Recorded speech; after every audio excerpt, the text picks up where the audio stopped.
Nous, quand on a pensé stratège, ce qu'on voulait, c'était un peu la même expérience que quand on commande quelque chose sur Amazon. On tape ce qu'on veut, on choisit son produit, on clique commander et c'est parti.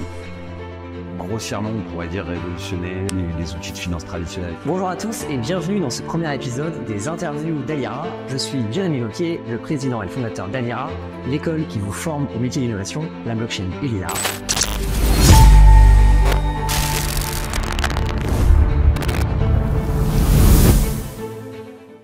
Je suis aujourd'hui avec Manu, alias Emmanuel Dada, alias Manu Pile, pour cette première interview. Merci beaucoup d'avoir accepté. Ben, merci de me recevoir, très content d'inaugurer le bal des interviews. L'idée, c'est vraiment de pouvoir rentrer dans cette interview dans le détail de ton parcours et puis surtout de ce que tu fais en ce moment. Tu as créé un protocole qui s'appelle Stratège, on va en parler dans quelques minutes. Peut-être tu peux commencer par nous situer un peu ton parcours et comment tu es arrivé dans la crypto finalement. Ouais, tout à fait. Alors, j'ai eu une première vie en tant que pharmacien. Donc, j'étais pharmacien pendant un peu moins de 20 ans. Okay. Avant de... Pourquoi ça mène à tout la pharmacie, hein? Tout à fait. Avant de... j'aime dire qu'on apprend à apprendre avec la pharmacie. Avant de tomber dans le trou du lapin, comme on dit, dans le in the rabbit hole. D'ailleurs, une des premières personnes que j'ai rencontrées dans le space à l'époque, c'était toi. Ouais. Je cherchais sur Internet de quoi mieux comprendre comment fonctionnait Bitcoin, comment fonctionnait la crypto en règle générale. Et Alira était la seule école qui enseignait. Donc, je me rappelle avoir intégré la première promo de chef de projet blockchain à l'époque. Et donc, c'est là que j'ai rencontré pas mal de monde donc, qui m'ont donné le goût parce que, bien sûr, j'ai pas switché du jour au lendemain. J'étais en contact déjà avec mon grand ami, le youtubeur Cryptomatrix, qui à l'époque... qu'on salue. Et à l'époque, on commençait. Il avait peut-être 500 subs sur YouTube.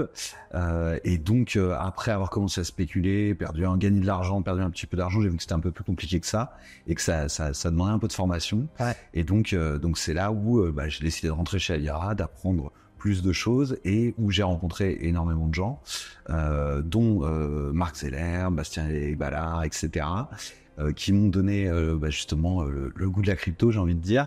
Et donc de fil en aiguille, le space était vraiment petit à l'époque.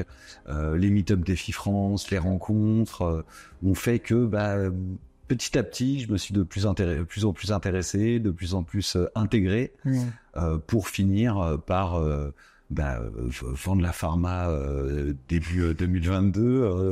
T'as volé ta pharma pour acheter la crypto, c'est ça que t'as fait? Non, grosso modo, j'ai plutôt acheté de la crypto et après vendu la pharma. Okay. Mais c'était un choix effectivement pour changer un peu de cadre, me sortir de ma zone de confort, me relancer des défis.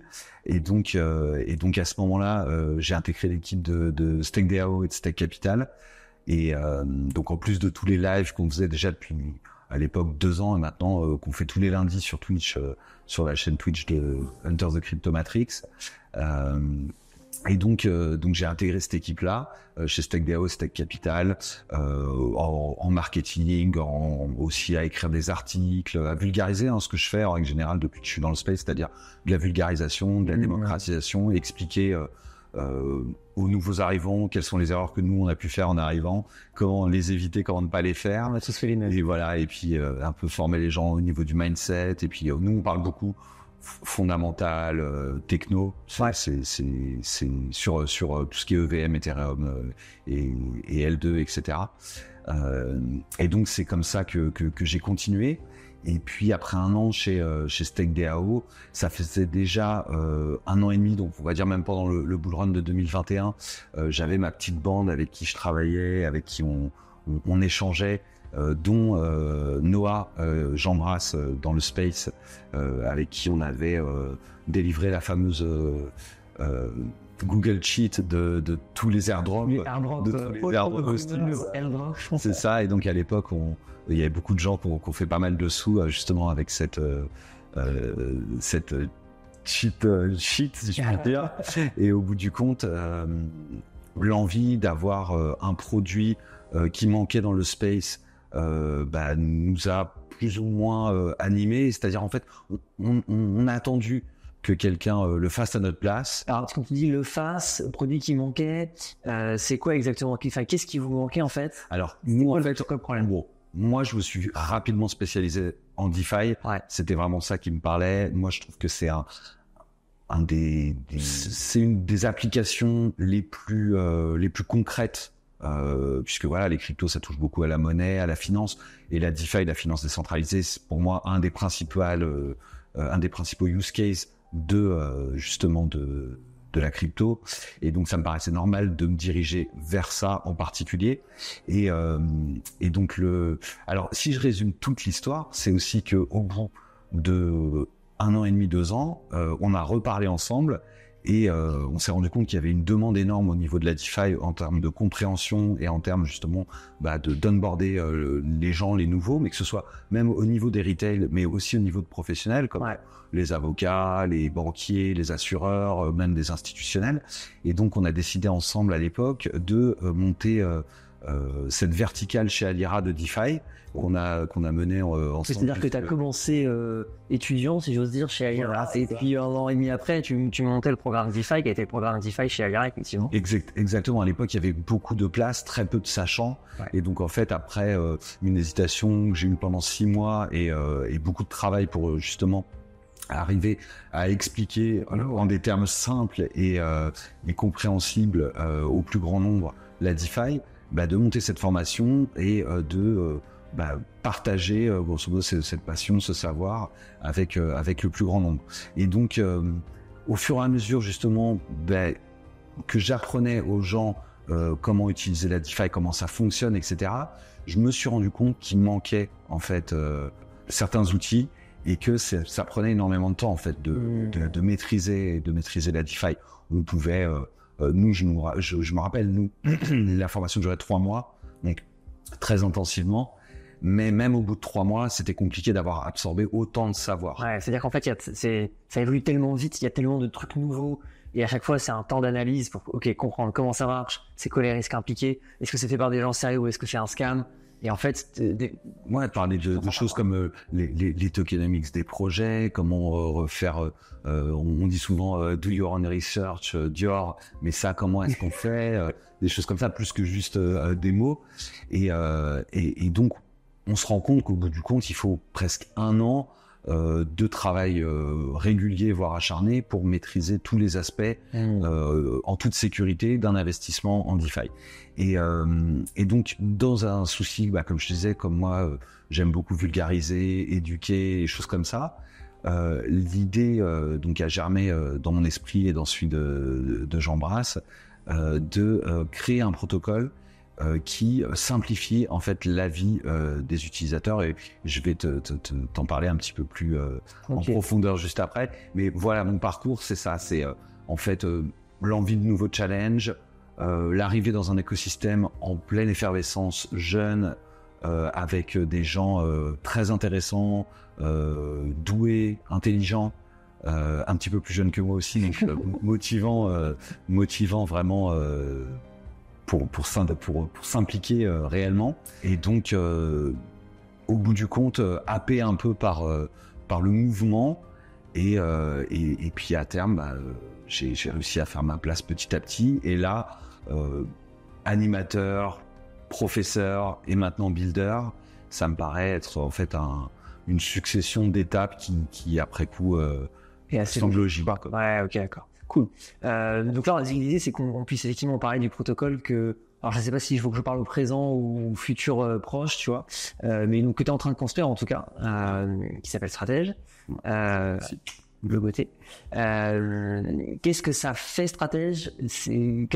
À quel problème ça répond? Tu disais, c'est trop compliqué, la DeFi, ça évolue tout le temps, et en fait, le retail n'a pas, en vrai, 40 heures à mettre par semaine pour comprendre comment ça marche pendant 1 an. Alors, si on reprend l'éthos, on va dire, de la DeFi, c'est effectivement, alors grossièrement, on pourrait dire révolutionner les outils de finance traditionnelle, etc. C'est vrai qu'on en a adapté énormément d'outils déjà existants à la finance traditionnelle à la finance décentralisée. Donc, je rentrerai pas exactement dans le détail de l'éthos de la DeFi, mais bon, avec des valeurs entre guillemets qui vont être la transparence, le permissionless, le trustless, etc., qui vont permettre, en fait, à terme, l'idée, c'est quand même d'apporter ces outils-là pour que la finance soit accessible à plus de personnes. Parce que ça reste quand même un domaine assez complexe, qui est pas forcément facile à utiliser et où la plupart du temps, on a besoin d'intermédiaires. Donc, on va passer par une banque, un gestionnaire de patrimoine ou des choses comme ça. Et la DeFi, par son côté justement permissionless, va permettre d'apporter ces outils de façon normalement plus simple au plus grand nombre, sauf que comme toute technologie naissante, c'est pas le cas. Ça reste complexe, c'est comme je le disais, déjà rien que savoir utiliser un wallet, c'est des heures d'entraînement, de formation, et donc tout ça, petit à petit, mais c'est normal pour un écosystème qui est naissant, c'est tout à fait normal. Mais l'idée est vraiment en fait de simplifier. Alors pas forcément, d'ailleurs, Stratège ne s'adresse pas que au retail ou aux power users, j'ai envie de dire, de la DeFi aujourd'hui, mais plus généralement, en fait, à tous ceux qui veulent proposer des outils DeFi à leur communauté, à leurs clients, et qui vont leur permettre, en fait, de bénéficier des rendements de la DeFi. Donc, si je devais définir qu'est-ce que c'est Stratège en quelques mots, avec cette idée en tête de simplifier, nous, ce qu'on a pu voir, c'est que grosso modo, on a deux types d'utilisateurs. D'un certain côté, on a les utilisateurs qui connaissent la DeFi, qui sont vraiment dedans, qui lisent les forums de gouvernance, qui testent les nouveaux protocoles, qui chassent les airdrops, etc. Donc eux, on les appelle chez Stratège des stratégistes, mais c'est aussi les power users de la DeFi. Ça peut être des CFOs de protocoles, ceux qui s'occupent de la CDeFi dans des exchanges centralisés ou des asset managers, tout ce genre de gens qui connaissent la DeFi, qui s'y intéressent. C'est des gens qui y passent du temps, quoi. Qui y passent du temps et dont on pourrait dire d'une certaine façon, c'est le métier. Ouais. Et de l'autre côté, nous, on a ce qu'on appelle les lazy users, on peut dire donc les utilisateurs un peu feignants. Et donc ça, c'est les gens qui soit ont des connaissances, mais qui n'ont pas le temps donc de monitorer des positions, de chercher de nouvelles opportunités, etc. Ou ceux qui ont carrément pas les connaissances, mais qui passent à côté en fait d'opportunités par justement manque de temps et de connaissances. Et donc Stratège, c'est une infrastructure qui vient se placer entre ces deux types d'utilisateurs et qui va apporter une plateforme qui va donc simplifier l'accès d'un côté à ces utilisateurs qui veulent pas savoir ou qui savent pas, et de l'autre côté qui va apporter des outils no-code à ceux qui savent, mais qui la plupart du temps sont pas développeurs. Okay. Et en fait, parce que souvent le souci quand on veut faire de la DeFi et qu'on veut faire des stratégies complexes, soit on les fait à la main et à ce moment-là on n'a pas d'automatisation des stratégies, etc. Et c'est chronophage et ça demande un monitoring constant quand vous dormez et que la Chine décide de faire tomber le marché. Au bout du compte, ça peut être dangereux pour certaines positions.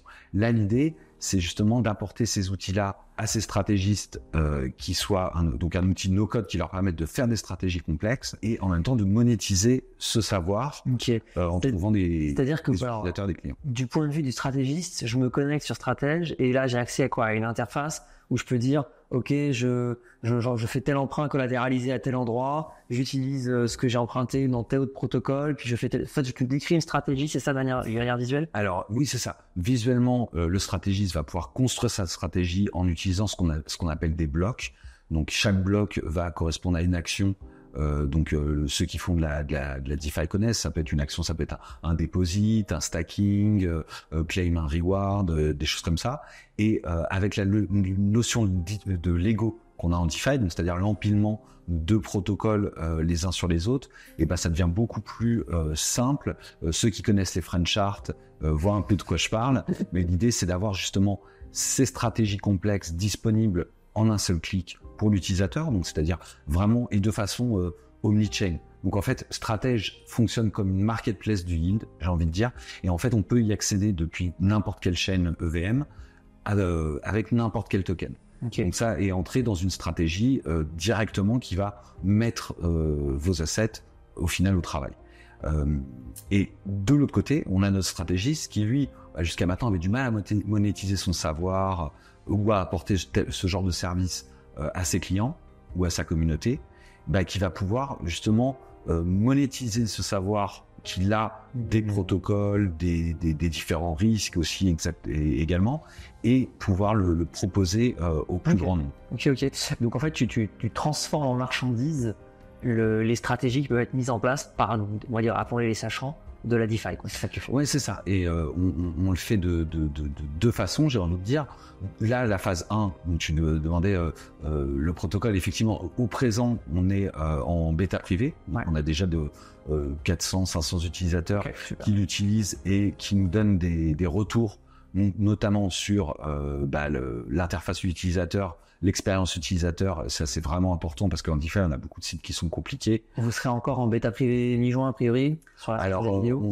On est en bêta privée, a priori, jusqu'à la fin de nos audits. Et je pense que ce qui est prévu dans notre roadmap, c'est d'avoir vraiment une V1 publique auditée et donc fonctionnelle pour début septembre. Ok, donc du coup, pour celles et ceux qui suivent notre échange là avant cette date, ils peuvent te contacter. Je les invite, s'ils veulent tester, comme c'est une bêta privée, à envoyer un petit DM sur Twitter, sur le Twitter de Stratège, donc c'est @stratègeprotocole. Okay. À envoyer un petit DM et on vous enverra un SBT qui vous permettra d'être whitelisté et de venir tester par vous-même ce dont on est en train de parler. Ok, très bien. Super. Ok, donc d'un côté, tu transformes en marchandise finalement les stratégies qui peuvent être mises en place par des sachants. De l'autre côté, donc je me place de l'autre côté de la table, côté ce que tu appelais tout à l'heure les lazy users, ou les utilisateurs qui n'ont pas le temps simplement, parce qu'on a tous 24 heures dans nos journées, tu vas te dire un moment. Et des métiers. Ouais, des familles, des métiers, tu vois, des choses qui prennent du temps. De ce côté-là, comment ça se passe? Donc j'ai mon interface et ensuite quoi? C'est genre j'ai la stratégie de Manu Redpill que je suis et que je connais et je sais que c'est un mec smart et qui va gérer correctement mes sous globalement. Vas-y, je te file 10 000 USDC et globalement je mets ça sur ta stratégie. Ça marche comment? Alors, je parlais tout à l'heure d'ethos, de permissionless, de trustlessness. L'idée, en fait, en DeFi, c'est de ne pas avoir à demander la permission à quelqu'un de faire quelque chose et de ne pas avoir à lui faire confiance. Donc, Stratège, forcément, est tenu par ces grands piliers, j'ai envie de dire. Et alors, prenons mon exemple. Si demain, je publie, par exemple, une stratégie, l'idée n'est pas que les gens vont me confier leurs fonds pour que je les mette à travailler. Okay. C'est justement l'inverse de cette idée-là. L'idée, c'est de remettre de la confiance uniquement là où il y en a besoin. Donc, c'est-à-dire, je vais avoir quelqu'un qui va créer une stratégie, mais quelqu'un en qui je peux avoir confiance pour sa compétence. Donc, ça peut être quelqu'un qu'on va suivre sur Twitter, quelqu'un de sa communauté, un Marc, un Pascal. Ça peut être ce genre de personnes. Ça peut également être une compagnie, une société. Un gestionnaire patrimoine et en fait Alexandre de Froissart. Voilà, et l'idée c'est vraiment en fait que on remet de la confiance juste là où il y en a besoin. Je sais que cette personne est compétente pour générer du yield sur mes actifs, mais à aucun moment je lui fais assez confiance en fait pour lui confier mes fonds. Ouais. Et donc en fait, alors si après, je sais pas si tu veux qu'on parle un tout petit peu de technique. Bien sûr. Bon voilà. Alors l'idée c'est que le stratégiste va créer une stratégie, donc il va prendre ses blocs, il va créer sa stratégie, il va la déployer, et sa stratégie, elle est déployée sous la forme d'un ERC 4626, donc qui est un standard de Vault immuable, et donc une fois que la stratégie est déployée, elle ne peut plus être changée. Donc ça déjà, ça vous assure que ce que le stratégiste a décidé de vous proposer comme stratégie, ça ne changera pas en cours de route. Okay, donc si vous voyez, quand tu dis le RC de la Vault, c'est un smart contract qui est figé dans la blockchain. Exactement. Et vous, quand vous investissez dessus, vous récupérez en fait une partie des fonds qui sont investis dans ce Vault. Okay. Donc ça, c'est la première partie qui assure en fait le fait que le stratégiste n'ait pas accès à vos fonds. il n'y a que votre wallet qui peut interagir avec ce vault, avec cette adresse, et c'est vous qui décidez de rentrer et de sortir en fonction de votre bon vouloir. Okay. La spécificité de Stratège, et ce qui n'existe pas aujourd'hui, c'est que au-dessus de ça, nous, on a rajouté ce qu'on appelle un ERC3525, qui est en fait un semi-fungible token. Et en fait, pour vraiment être plus simple, imaginez le ERC3525 comme un billet de banque. C'est-à-dire que quand je dis semi-fungible token, c'est quand vous avez 2 billets de 10, ce sont les mêmes billets de 10. La seule chose qui les différencie, c'est le numéro de série. Ouais. Le RC3525, c'est la même chose. C'est-à-dire qu'en fait, vous allez pouvoir avoir des choses qui sont semi-fungibles, mais qui sont égales, mais qu'on peut différencier. On peut quand même tracer de manière volontaire. Et donc, qu'est-ce qu'on va mettre dans cette ERC35 ? On va mettre en fait tous les paramètres de la stratégie. Donc, le stratégiste peut choisir combien de frais il va prendre sur... Oui, parce qu'il ne bosse pas gratuitement. Il bosse pas gratuitement. Oui, voilà. Il bosse pas. Comment il se rémunère, le stratégiste ? Alors, nous, chez Stratège, on considère qu'une bonne stratégie est une stratégie qui rapporte de l'argent. Donc, en fait, le stratégiste n'est payé, entre guillemets, que quand sa stratégie rapporte de l'argent. Donc, on n'a pas de système de déposit. C'est pas les assets under management. Non, c'était pas ça. C'est vraiment, vous déposez vos fonds. Si, en fait, ça fait du yield, le stratégie, c'est normal qu'il gagne de l'argent. Si jamais il n'en gagne pas, vous en gagnez pas, et ben c'est normal que vous n'ayez rien à payer. Donc il n'y a pas d'histoire de management fee, il n'y a pas d'histoire de deposit ou withdrawal fee, des choses comme ça. C'est vraiment que de la performance fee qui est pris donc sur la performance du Vault. Et donc l'idée, c'est que avec cette ERC3525, on peut initier plein de paramètres et les faire évoluer aussi dans le temps. Ces paramètres ne sont pas figés. Donc quand je parle de paramètres, ça peut être quoi comme exemple ? Ça peut être le pourcentage de fees que va prendre le stratégiste, les fees qui vont servir aussi à l'automatisation de la stratégie, parce que c'est ça aussi qui est très intéressant, c'est qu'en fait les stratégies sont automatisées. Donc comme tu disais, si tu as un emprunt sur une stratégie et que pour X ou Y raison le collatéral vient à baisser, au bout du compte, la stratégie va être automatiquement via des opérateurs qu'on est aussi en train de décentraliser. Donc ça, c'est un autre chantier, mais va automatiquement rebalancer en fait la stratégie pour pas que la stratégie se fasse liquider. Et donc c'est vraiment une stratégie, j'ai envie de dire, de set and forget, c'est-à-dire vous déposez, après vous pouvez. Oui, parce que c'est vrai que là, on ouvre une brèche qui peut-être devient très technique. Je sais pas, j'hésite à y rentrer, mais je vais faire le choix d'y entrer quand même. C'est que parfois on a cette idée, les gens qui connaissent de loin la blockchain et la DeFi ont cette idée qu'un smart contract ça permet d'automatiser les choses et de faire les choses automatiquement. En fait, en vérité, rien n'est plus faux. Le smart contract, il fait pas un truc tout seul. Il fait un truc quand on l'appelle une fonction qui fait la chose. C'est ça. Donc là, par exemple, si dans la stratégie, alors j'invente, mais si on dit, ok, si tel asset passe sous tel prix, alors il se passe telle chose, par exemple, on rajoute des fonds pour éviter de se faire liquider, on réfléchit à autre, rajouter des fonds, c'est une action, et en fait, on peut pas l'automatiser dans le smart contract en tant que tel. C'est ça, ça vient d'un changement de prix qui est une donnée extérieure, donc qui va nécessiter des oracles, et qui va justement déclencher des actions. Et ces actions, elles sont justement monitorées par ce qu'on appelle chez nous les opérateurs, et qui vont avoir une action directe justement sur la stratégie et qui vont permettre aussi en même temps plus d'efficience, mais en même temps aussi plus de tranquillité d'esprit, parce que. Et c'est qui ces opérateurs et pourquoi ils payent des gas fees ? Alors en fait, les opérateurs, ils sont, ils exécutent des commandes qui doivent être payées avec du gaz, pris sur la performance de la stratégie pour être automatisées. C'est-à-dire que la stratégie se gère elle-même. Donc ça c'est le fonctionnement, on va dire, à peu près grosso modo comment ça fonctionne. Du côté stratégiste et du côté user, par contre, c'est très simple. Vous avez, nous, quand on a pensé stratège, ce qu'on voulait, c'était un peu la même expérience que quand on commande quelque chose sur Amazon. Quand on commande quelque chose sur Amazon, on tape ce qu'on veut, on choisit son produit, on clique commander et c'est parti. Et stratège, c'était un peu la même idée en se disant, j'ai tel asset, je veux le mettre au travail, j'ai de l'Ether, j'ai du stablecoin, je veux le mettre au travail. Quand la stratégie rapporte, celle-là elle rapporte tant, ok, je clique investir et en un clic, en fait, on a rentré. Donc ce que tu vois, c'est genre le yield de la stratégie sur les 30 derniers jours, par exemple. Ah non, tu le vois en temps réel. En temps réel, ok.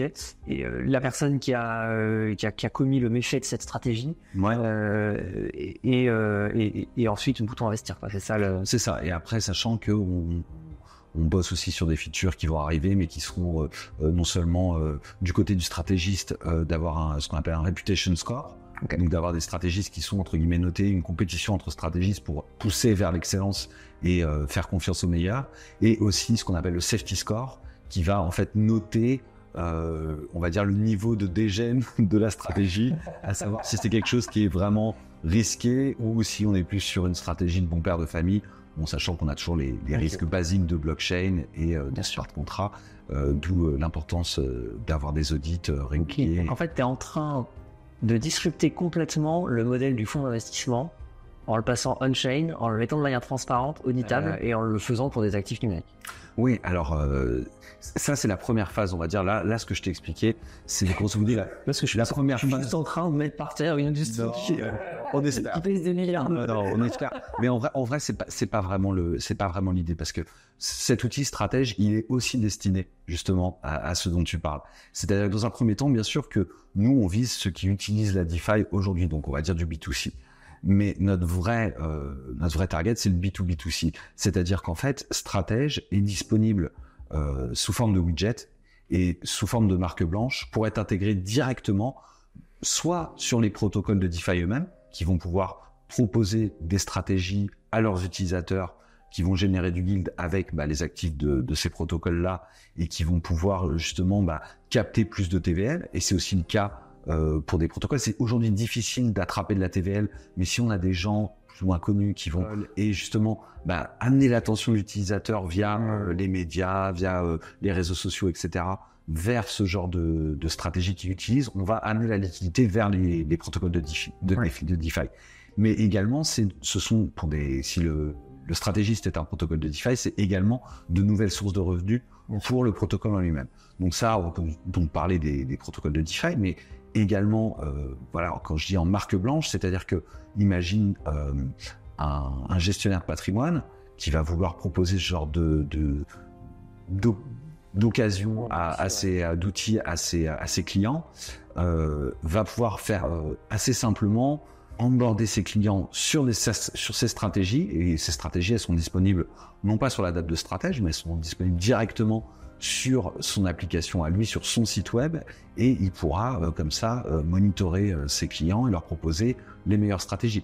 Et à savoir que cette personne-là n'a même pas besoin d'être le stratégiste lui-même, parce que je vous ai parlé vite fait de RC3525 tout à l'heure, mais ce que ça permet de faire, c'est que ça permet par exemple d'imaginer qu'on est des stratégistes qui créent des stratégies pour d'autres, et en fait l'argent qui est gagné par ces stratégistes-là, il peut être dirigé de la façon dont on veut. Donc on peut très bien imaginer qu'il y a un métier de stratégiste qui se met en place et que le stratégiste dit moi je prends 10% des frais donc en fait, sont générés. Ceux qui font la stratégie et ceux qui font la publicité des stratégies peuvent être deux personnes, les mêmes. Et probablement à terme ne seront pas les mêmes personnes, parce que d'un côté il y a les gens qui ont en gros accès à l'influence, dont la ressource principale c'est l'influence, parce qu'ils ont des grosses audiences, parce qu'ils ont de l'argent qui leur fait confiance, parce que des clients font etc. Et de l'autre côté, des gens qui en fait passent tout leur temps et toutes leurs ressources à juste diguer les protocoles et qui deviennent des brutes en protocole, et pour qui en fait c'est rentable de faire ça, parce qu'ensuite du coup ils ont une stratégie qui va quand même mieux. Alors c'est non seulement rentable pour eux de le faire, mais c'est surtout rentable pour les sociétés, puisqu'en fait l'idée c'est que si vous voulez commencer à faire de la DeFi et créer ces stratégies vous-même, en fait vous avez besoin d'avoir une équipe dédiée. Donc vous avez besoin d'avoir des stratégistes qui connaissent la DeFi, mais après vous avez besoin de devs pour développer ces stratégies. Donc c'est lourd. Alors que là, au final, vous externalisez tout ça, puisque on va dire le cœur du protocole qui fait le travail, ces stratèges, il le fait pour vous, et c'est donc une DAO.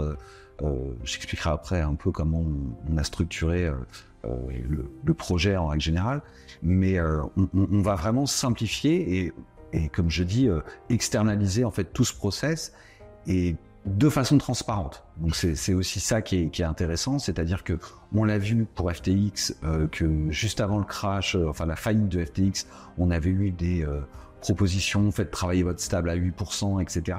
Et on n'avait aucune transparence sur d'où venait le yield, on ne savait pas. Tu confies tes sous à quelqu'un qui te dit t'inquiète, je m'en occupe, ça va bien se passer. Là, on est on-chain, et en fait, on sait exactement d'où provient le yield et où est-ce qu'il va, comment il est distribué. Et c'est en ça que tu renoues avec l'éthos de la DeFi encore. Oui, et tout en restant quand même conscient que on évolue de plus en plus dans un marché réglementé, et donc grâce à notre techno, il est aussi possible, par exemple, de whitelister des adresses, c'est-à-dire d'autoriser certaines adresses à interagir avec la stratégie et pas d'autres. Donc, c'est-à-dire que, par exemple, si on parlait de gestionnaire de patrimoine, si vous avez un mandat pour vos clients, mais qu'au final, vous ne voulez que vos clients qui interagissent avec votre stratégie, eh ben, c'est possible de le faire en whitelistant leur adresse, donc en autorisant leur adresse à interagir, mais ça peut être aussi autoriser uniquement les holders d'un certain token ou les holders d'un certain NFT à entrer dans cette stratégie. Donc, une sorte de privatisation, entre guillemets, un peu de la stratégie. Et après, on travaille aussi sur... donc là, on parle de stratégie où il va falloir sauter d'une stratégie à l'autre pour toujours capter les meilleures possibilités. Mais on travaille aussi à côté sur... alors, je ne vais pas lâcher le mot intelligence artificielle parce que c'est... Voilà. Mais du moins de l'algorithme. C'est mieux.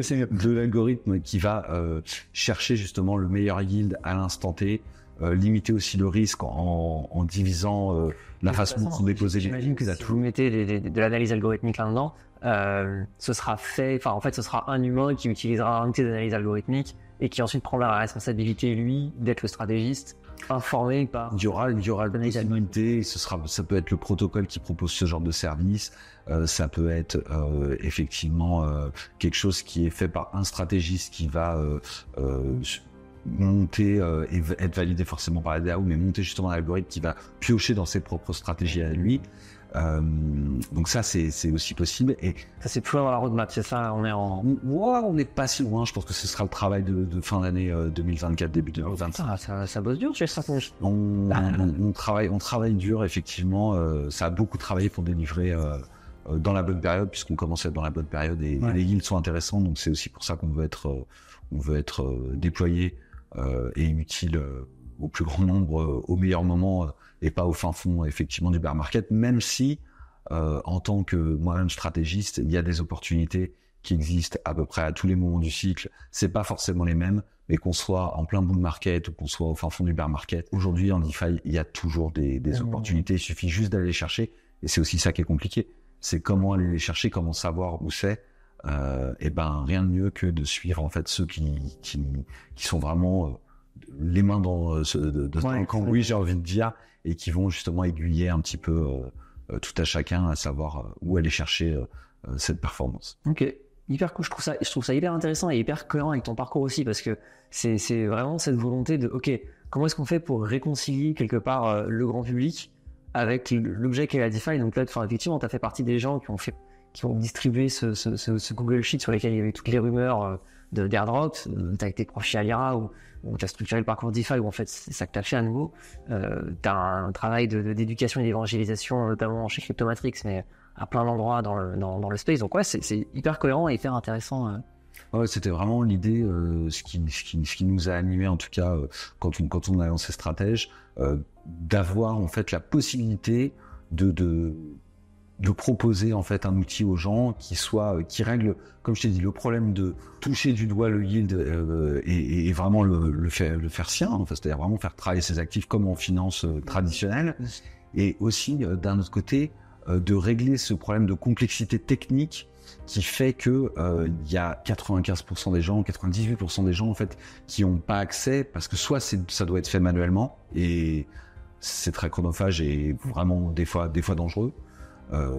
Soit juste parce que au bout du compte c'est juste impossible à faire parce que voilà, être dev aujourd'hui en blockchain en particulier, et je peux te dire ça puisque en tant que co-founder je m'occupe aussi de rechercher les meilleurs des devs et de rechercher les meilleurs pour agrandir la team de stratèges et délivrer un maximum rapidement. Et c'est pas si simple, et les sachants à ce niveau-là ne courent pas forcément les rues. Et donc, ça coûte très cher. Et ça coûte très cher. C'est vrai qu'on n'est pas dans un space où, en fait, la main-d'œuvre est bon marché. Même si on a beaucoup de freelance, j'ai envie de dire, et que ça peut avoir certains avantages, même des gens qui peuvent venir de tous horizons, puisque la plupart du travail, nous, on travaille en remote, personne, on n'a pas de bureau ou de choses comme ça. J'imagine bien. Mais effectivement, oui, l'argent est aussi un nerf de la guerre quand on veut développer un projet. Il y a pas mal d'initiatives qui se montent pour faciliter justement la création de projets. Je pense qu'il y a encore beaucoup qui peut être fait à ce niveau-là. Là, on est encore, par exemple, en levée de fonds. On voit à quel point ça peut être difficile à certains moments de lever des fonds. notamment quand on commence à la base avec une idée.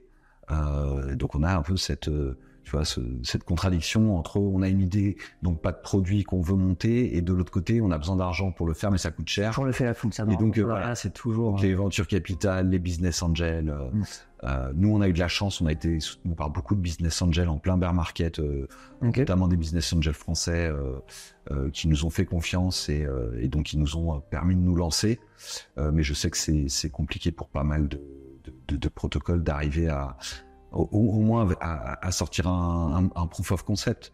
Mais dès que tu fais pas un fork d'un truc qui existe, etc., ça demande du travail qui prend du temps. Bien sûr. Parce que en blockchain, comme dans n'importe quel domaine, développer un produit, ça prend du temps, ça prend des années. Il y a pas mal d'initiatives qui sont annoncées. Je pense qu'il y a encore même plus à faire dans l'écosystème pour avoir vraiment les meilleurs qui puissent tirer leur épingle du jeu. Et même si au début ça peut sembler impossible, voilà, il y en a beaucoup qui aident, et moi-même quand je bossais chez Stack Capital, j'ai vu beaucoup de projets être financés et avoir leur chance de tirer l'épingle du jeu. Et on a des gros mastodontes aussi qui sont aujourd'hui, qui ont bien grossi, mais qui à l'époque, quand ils ont décidé de lancer leurs produits, ont galéré à avoir les quelques centaines de milliers de dollars. Chaque dizaine de milliers d'euros compte en fait. Ouais, vraiment. Ouais. Et alors puisqu'on parle de tout ça et de toute la partie financement, et alors, on n'a pas parlé de, alors que, mais cela dit, j'adore le fait qu'on n'en ait pas déjà parlé en fait. Je surkiffe même le fait qu'on n'en ait pas déjà parlé, parce que des fois tu parles avec des projets, en fait c'est le premier truc dont ils te parlent, ils t'agressent avec leur token, et toi t'es en mode je t'ai rien demandé, je regarde ton token s'il te plaît, genre parle-moi de ce que tu fais d'abord. Mais du coup on y vient, tu vois, financement et tout. Est-ce que vous avez un token qui est prévu là-dedans? Est-ce que c'est nécessaire ou pas? Si oui, c'est quoi la tokenomics que vous avez prévu? C'est comment Alors, je ne peux pas tout dire parce que tout n'est pas arrêté. Et puis bon, même si je suis le jury est encore le Manu Red Pills qui lâche des pilules, pour ceux qui me connaissent, il n'y a pas de souci. Donc on peut discuter en règle générale. Même c'est valable même pour d'autres projets hors stratège. L'idée c'est que moi, comment je vois les choses en tout cas, c'est un protocole et son token, grosso modo, c'est deux choses différentes en soi. On peut très bien avoir un protocole qui fonctionne sans token, et on a des exemples dans le space. Je sais pas, si je prends un DeFi Saver par exemple, qui est un protocole de DeFi, ils ont pas de token et pourtant ils ont un produit qui fonctionne, qui est utilisé. Et dans l'absolu, le fait qu'il n'y ait pas de token, c'est pas vraiment gênant. De l'autre côté, à l'autre bout du spectre, j'ai envie de dire, on a des protocoles qui ont des tokens. Où le token sert à rien, même pour le protocole, même pour son fonctionnement. Là, je vais pas citer de nom, mais où en soi, on a plus quelque chose qui a un but spéculatif, et où c'est pas vraiment ensemble. On peut citer des noms, hein. On peut parler, je sais pas, du Unitoken, du Uniswap, des choses comme ça, où tant qu'il n'y a pas, par exemple, de captation des fees, et ça peut arriver, c'est dans les tuyaux, on ne sait pas quand est-ce que ça arrive, mais ça peut arriver. L'idée, c'est donc que le token, là, en l'occurrence, il sert pas forcément à grand chose, à part faire de la gouvernance, hein, j'entends, mais en termes de spéculation, c'est nul, et surtout en termes de captation de valeur. Donc stratège ne déroge pas à la règle. J'ai envie de dire qu'on a bien sûr quelque chose, un protocole qu'on veut décentraliser. Si on veut de la décentralisation, effectivement, on est obligé de parler de token à bout d'un moment. Ça, c'est certain. Après, le pricing d'un token, ça, on en revient. En règle générale, moi, je pense que d'un token, pour avoir de la valeur, il faut qu'il rapporte quelque chose. J'aime souvent comparer, tu vois, quand on parle de crypto et de monde réel, j'aime souvent dire que Bitcoin, c'est de l'or digital, Ethereum, c'est du pétrole, et le reste, c'est des actions. Aujourd'hui, les actions, c'est intéressant, donc les tokens, c'est intéressant à partir du moment où ils vous ramènent un rendement. Si c'est uniquement de la spéculation, c'est très ponziforme, et c'est la plupart des tokens qui sont comme ça. Mais au bout du compte, en termes d'apport de valeur ajoutée à moyen terme, on est sur quelque chose qui tend vers zéro. Donc la difficulté aujourd'hui, c'est effectivement de créer une tokenomics qui soit intéressant pour un token, d'avoir un token qui ait une réelle utilité, que ce soit de gouvernance ou de captation de la valeur créée par le protocole, exactement. et en même temps tenir le coup, j'ai envie de dire, par rapport à une législation où on est un peu dans le gris. J'ai envie de dire, il y a des règles qui sont établies, il y a des choses qui sont autorisées, d'autres non, mais en vrai, en fonction de l'endroit dans le monde où on va se situer, on va pas avoir exactement les mêmes règles. Tu vois, nous, pour Stratège, on a décidé sciemment de se baser en Suisse. Ça a incorporé dans les îles Vierges ou non, ça a été un choix. À Chypre, il y a des gens qui nous l'ont reproché parce que justement, c'est plus tranquille entre guillemets pour un investisseur. Mais en même temps, si on a une vision, comme je dis, moyen-long terme, je pense qu'on aura plus de soucis. La Suisse, c'est bien. On aura plus de soucis à se mettre dans les îles Vierges ou au Delaware que de rester en Suisse où on aura un cadre qui est déjà bien défini et qui le sera encore mieux plus tard. Mais après, effectivement, c'est un choix qui ne plaît pas à tous, parce qu'on a vu, en termes d'investisseurs, on a vu un peu tout et n'importe quoi. Il y en a qui sont très sérieux, il y en a qui sont effectivement un petit peu moins sérieux, qui veulent des fois 100 en 3 mois, et ils veulent pas trop de régulation, pas trop de législation. Ouais, il faut qu'ils aillent acheter des NFT pour faire ça. C'est ça, mais après, en DeFi, je pense que si on veut tendre vers quelque chose qui soit de plus en plus intégré dans la vie courante, voilà, il faut. Enfin, moi, je fais pas partie des gens qui considèrent qu'il faut zéro régulation, zéro État. Mais même si je considère qu'aujourd'hui la crypto c'est un écosystème jeune et qu'il faut quand même laisser une démarche de manœuvre assez large pour pouvoir développer les idées, les produits, on peut pas effectivement faire tout et n'importe quoi. Mais j'en reviens au financement. Si on veut faire ça, effectivement, ça coûte aussi un peu d'argent en plus. Ok. Hyper intéressant.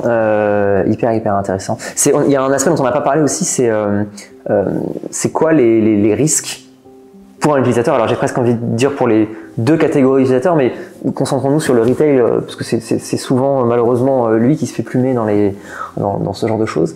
Enfin pas spécifiquement là, mais on va dire de manière générale les scams, tous les projets qui sont un peu chillés par des influenceurs où en fait c'est toujours un peu limite, etc.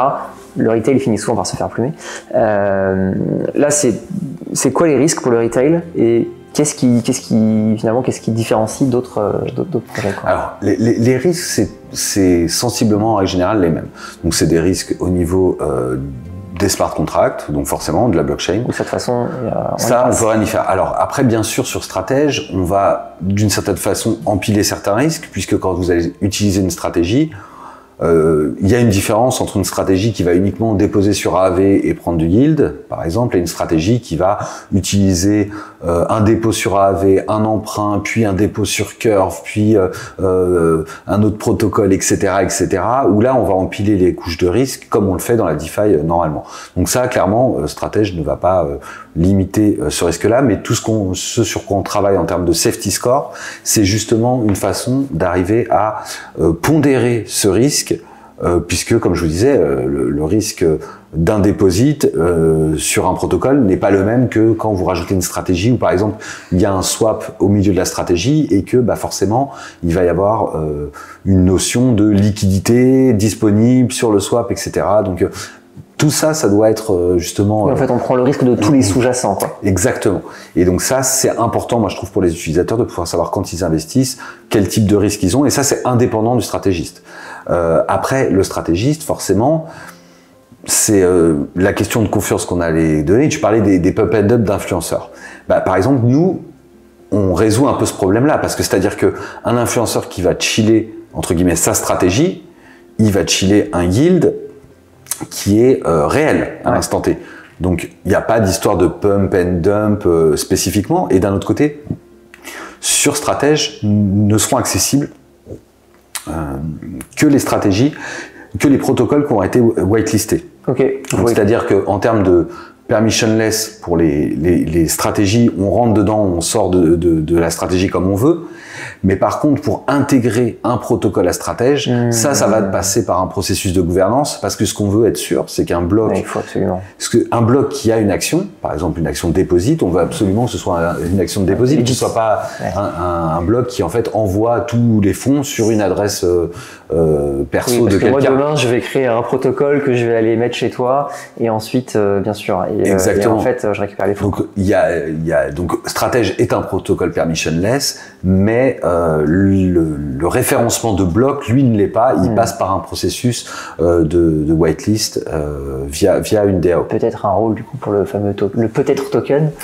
Il y a plein de rôles, effectivement, mais je pense que après je l'ai dit, mais aujourd'hui quand on parle de décentralisation, on parle également de token. L'un ne va pas sans l'autre. Après, il y a des masterclass de marques très intéressantes sur la gouvernance, et effectivement on sait très bien qu'au début la décentralisation d'un projet sur le papier, quand il commence, elle est quasiment inexistante, puisque en fait la team a la vision et amène le projet là où elle pense qu'il doit aller, et au fur et à mesure que le projet prend de l'ampleur, trouve une communauté, etc., on va avoir effectivement une décentralisation qui va être progressive jusqu'à, et ça c'est le but, hein, même pour nous chez Stratège, d'avoir un protocole qui va être au final, qui va s'auto-entretenir, c'est-à-dire que c'est les utilisateurs, les token holders en règle générale de ces protocoles-là, qui vont décider dans quelle direction aller, et aussi que le protocole prenne en fait une partie des gains qu'il génère, pour pouvoir payer en fait les gens qui vont contribuer. Et ça, c'est des choses qu'on voit sur la gouvernance d'AAV, on le voit sur la gouvernance de Curve également. Et voilà, on n'est pas là pour faire une réflexion sur la gouvernance, mais on sait que c'est un domaine aussi en crypto qui avance énormément et qui est en devenir aussi pour pas mal de choses, mais qui est primordial pour atteindre certains niveaux de décentralisation qui permettent au protocole en final de fonctionner entre guillemets par eux-mêmes. Parce que c'est ça aussi la proposition de valeur qu'on veut apporter en crypto. Ok. Hyper intéressant. Du coup, si je reviens sur la question initiale, c'était la question des risques pris. Donc, si on résume, c'est quoi? C'est donc les risques des sous-jacents. Ça, de toute façon, on peut pas y échapper, quoi. Bien sûr. À partir du moment où on expose aux sous-jacents, il doit y avoir forcément les risques de smart contract spécifiques au niveau de stratège. Mais tu disais tout à l'heure, c'était vous êtes audité. On passe des audits et au bout du compte, c'est des choses qui sont assez récurrentes dans le temps. Quand on apporte des modifications, les modifications sont auditées avant d'être implémentées. Je pense qu'il y a une culture à avoir du risque. Et on voit d'ailleurs que c'est pas le cas partout dans le space, qu'on voit qu'il y a pas mal de choses qui sont hackées. Alors des fois, prod. Le testing prod, c'est des fois, la plupart du temps assez compliqué. Après, bien sûr, aucun protocole n'est 100% sûr. Et aujourd'hui, on peut espérer que on ait aussi un boom de la DeFi. Je pense à partir du moment où on aura aussi un boom de tout ce qui va être assurance crypto. Parce que c'est aussi dans la TradFi, on a vraiment la finance d'un côté, l'assurance de l'autre, et c'est vraiment deux domaines qui avancent conjointement parce qu'on a besoin de couverture pour le risque la plupart du temps. On reste pour l'instant dans un écosystème risqué. C'est sûr que si vous n'avez pas d'appétence pour le risque, le petit livret A, il bosse à 3%, il est sympa, il est dispo, mais on n'est pas dans les... L'inflation est à 4, on est désolé. Mais voilà, mais vous ne ferez jamais du 45% APR avec un livret A. Et on n'est pas dans la DeFi pour faire du 3%. C'est clair. Moi, ce que je trouve vraiment intéressant là dans ce que tu racontes, c'est j'ai l'impression pour la première fois, j'essaie de trouver d'autres exemples, j'arrive pas à en trouver là rapidement, mais j'ai l'impression pour la première fois, il y a une distinction entre pour que ça marche, donc je me place encore du point de vue du retail, pour que ça marche pour moi, j'ai besoin de faire confiance à la stratégie de quelqu'un que je connais ou une stratégie que je valide en tout cas, mais je n'ai pas besoin, parce que je fais confiance à cette personne pour avoir une bonne stratégie, j'ai pas besoin de en plus lui faire confiance pour lui confier mes fonds. Et en fait, je cherche un autre exemple. Tu vois, dans la finance traditionnelle, ce que tu vas faire, c'est que tu finis toujours par confier tes fonds à quelqu'un, quoi. Si tes fonds, ils finissent chez un broker, ils finissent chez un gestionnaire de patrimoine, qui fait les deux en fait, qui fait la garde et le... En règle générale, comment ça finit, pour l'avoir déjà fait, je le sais bien, c'est-à-dire, enfin pas faire personnellement, mais avoir fait confiance, c'est en règle générale, soit tu as un peu dedans et tu vas dire à ton gestionnaire, moi je veux qu'on place tant de pourcents sur tel fonds, tant ici, tant là, etc. Soit il va juste te poser la question, alors vous avez un profil plutôt safe, plutôt équilibré ou plutôt appétant au risque, etc. Et en fonction de ça, lui, il va déposer sur... oui, et puis lui, il va pas se prendre la tête, il va déposer sur des produits qui sont déjà structurés au niveau justement des banques, etc., de profil de risque. Et après, le problème qu'il y a aussi avec ce genre d'invest, c'est souvent que ça coûte cher. Parce qu'en fait, aussi, pourquoi en crypto, en règle générale, on prône la désintermédiation, c'est parce que les middlemen, les intermédiaires, coûtent cher. Quand vous avez un gestionnaire patrimoine et qui vous prend 2% de management fee annuel, si vous avez une performance qui est à 4-5%, en fait, votre performance à la fin, elle n'est pas. Et puis surtout, c'est les gens, il y a ce truc de Einstein là, qui dit les intérêts composés sont la plus grande force de l'univers. Ceux qui la comprennent, je sais plus quoi, et puis les autres sont réduits en esclavage pour le reste de leur vie, quoi. Mais il y a aussi les frais composés en fait. Parce que d'un côté de la courbe, c'est effectivement les intérêts composés, de l'autre côté, c'est les frais composés. Là, on a la plupart du temps des intérêts qui ne sont pas composés puisqu'ils sont à l'année. Là, c'est vrai que, je donne un exemple, par exemple, sur une stratégie avec stratège. Quand je parle d'automatisation, c'est-à-dire que quand il va y avoir du yield, par exemple, à claim sur une stratégie, ce qu'il faut voir, c'est que en fonction du marché et du rebalancement justement des stratégies, on va avoir une composition de ces intérêts qui vont repartir pour être eux-mêmes très rapidement remis au travail. Et ça va avoir un effet... Donc tu as les stratégies, ce que tu me dis, c'est tu as les stratégies capitalisantes, quoi, en fait. On va avoir des stratégies où c'est tout à fait possible d'avoir ce qu'on appelle de l'auto-compound, où au bout du compte, on va pouvoir compound son yield de façon automatique. Et non seulement on gagne du yield sur ce qu'on avait déposé, mais après, une fois que on a auto-compound ce qu'on avait déjà gagné, au final, on gagne aussi du yield sur ses intérêts. Bien sûr. Donc ça, effectivement, ça fait une grosse différence et des fois, ça peut, en comparaison à une performance annuelle, on peut performer la chose de plus 10, plus 15% sans aucun problème par rapport à une APR, quoi. Ok, bon écoute, hyper intéressant tout ça. Ça sort en septembre, tu m'as dit. Alors là, on est en bêta depuis 1 mois et demi. On a à peu près 300-400 users qui nous ont essayé de casser le protocole dans tous les sens, surtout l'interface, etc.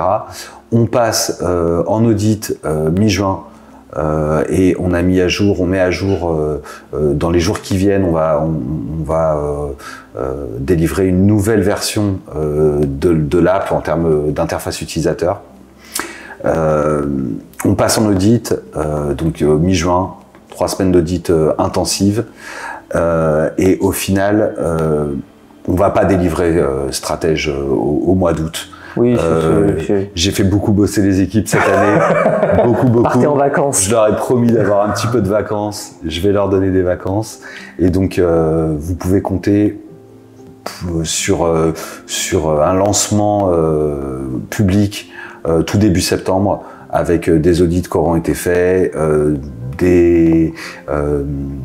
peu de marketing. Et je pense qu'au final, en termes d'intégration, c'est vraiment important d'avoir cette aide qui fait que ça permet d'avoir des regards différents, et aussi de voir quels sont les intérêts communs qui vont amener à des développements parallèles, en fait, des différents protocoles en règle générale, et surtout pour un protocole comme Stratège qui se veut être une infrastructure où on onboard le plus de protocoles possible à terme. L'idée à terme, c'est qu'au bout du compte, les protocoles déploient directement leur bloc et on leur donne tous les outils.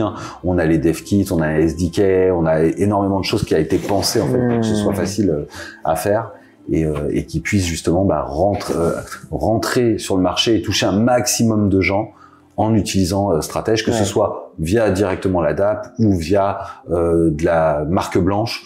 vraiment que ce soit sur votre wallet provider, sur votre MetaMask, votre Abi, votre Trust Wallet, ou que ce soit sur même votre application de management on-chain de votre portefeuille, type Octave, type des banques et des choses comme ça, et qui vous permettent en fait en un clic de voir tout de suite les opportunités que vous pouvez avoir et de faire grossir entre guillemets votre patrimoine, parce que ces temps d'inflation galopante, on sait qu'il faut faire travailler ses actifs, pas se faire submerger. Sous peine de perdre quand même pas mal de pouvoir d'achat. Ok, et merci beaucoup à toi pour cet échange hyper intéressant.